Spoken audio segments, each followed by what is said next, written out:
প্রিয় দর্শক বন্ধুরা, আমি যেই উদ্যোগটা নিয়েছি 5 মিলিয়ন ফলোয়ার্স, এটা আসলে আপনাদের ক্ষেত্রে খুবই সামান্য। আপনারা যদি চেষ্টা করেন, এটা তেমন বড় কিছু না। তো কিছু কথা বলবো আমার ভাই ব্রাদের সাথে। হ্যাঁ দাদা, আমি যেই 5 মিলিয়ন ফলোয়ার্সের উদ্যোগ নিয়েছি, কি বলো, হবে ইনশাল্লাহ? জি দাদা, চেষ্টা পরিশ্রম থাকলে বিশ্বাস থাকলে অবশ্যই হবে।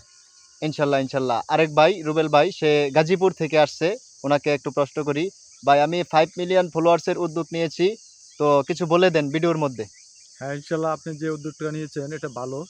আপনি 100 মানুষের সফলতা নিয়ে একটি উদ্যোগ নিয়েছেন, যে 100 মানুষ এটা থেকে সফলতা অর্জন করবে। ইনশাল্লাহ আপনার মনোবলিয়াটা যেন সত্যি হয়, ইনশাল্লাহ হয়ে যাবে এটা। হ্যাঁ ধন্যবাদ। আসলে আমি মূল যেই কথা বলতেছি, 5 মিলিয়ন ফলোয়ার্স, অনলি 3টা শর্ত, তার মধ্য থেকে একটা শর্ত হলো 5 মিলিয়ন ফলোয়ার। আর 5 মিলিয়ন ফলোয়ার হলে আমি 100 মানুষের স্বপ্ন পূরণ করব ইনশাল্লাহ। সেই উদ্যোগ নিয়েই ইনশাল্লাহ। আমি চেষ্টা চালিয়ে যাইতেছি। তো সকলেই আপনারা যদি চেষ্টা করেন, হয়ে যাবে। সকলেই ভালো থাকবেন, সুস্থ থাকবেন। ধন্যবাদ।